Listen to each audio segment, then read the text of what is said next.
Nata is a young girl living in the village of Mambia in the country of Guinea, West Africa, where she attends the English Bible school founded by One Jeremiah Ministries. When we first met Nata, she was selling bracelets at the equivalent of 50 cents for 10 bracelets. 10 for 5,000? Nata and her brother Aluseni are both orphans. We accompanied Nata as she took us to her home so that we could meet her brother, view the place where she lived, and find out more about what it's like to live as an orphan in Guinea. After a short walk through the village, Nata showed us into the home where she currently lives with her brother and 3 other families. The hard concrete floor in the entry is where Nata makes her bed nightly. Here we met her brother and learned more about life for the 2 of them in the village. So he's 16 years old. There was a bit of an uncomfortable laughter when we asked how old Aluseni and his sister were.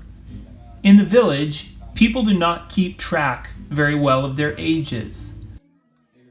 Aluseni said that he was 16 years old and that his sister was 9. We guessed, however, that his sister was probably closer to 11. So what happened to their parents? They have passed away. The mother just died after this holiday that passed. Just died. Okay, so how long ago did the mother die? The mother died, well, not just 1 year now because we're coming on holiday. It's 1 year ago. So almost 1 year. Almost 1 year. Okay.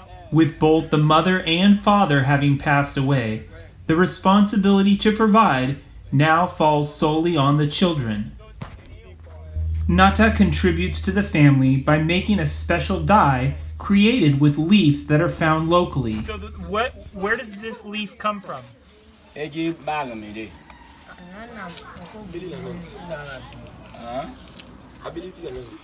have the stick right up there. Okay. And then who took this off? Who took this? Yeah, Bali. So she took it off. When did she take it down? Yesterday. So yesterday she took this down and she lays it out here, and the sun dries it out. Yeah. How long does it have to dry?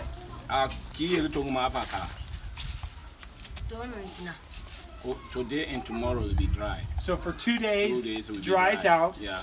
Then when it's all dry, what does she do with it after that? When she will put all together and bake it, then sifter it. The powder, she will use one and sell some. Once the leaves are dry, Nata uses a large mortar and pestle to pound the leaves into a powdery substance. This then becomes a dye that can be applied to both fingernails and feet.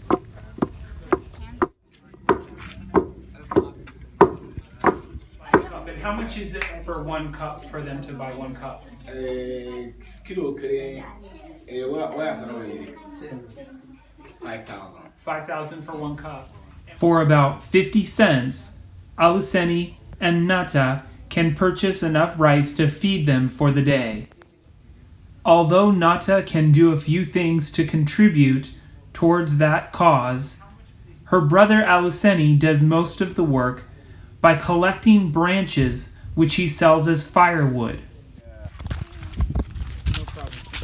We accompanied Aluseni out into the hillside so he could show us firsthand what it was like to gather wood.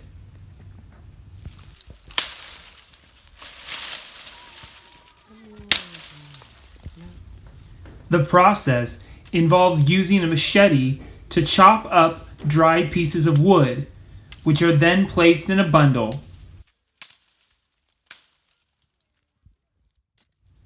Once the bundle is large enough, Aluseni chops off pieces of fresh branch and strips the bark to make straps, which he ties the bundles with.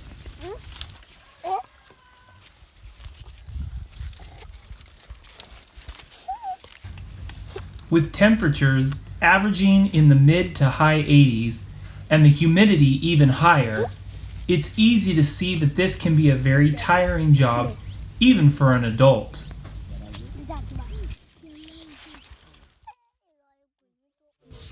The bundles are then placed upon his head and carried back to his home.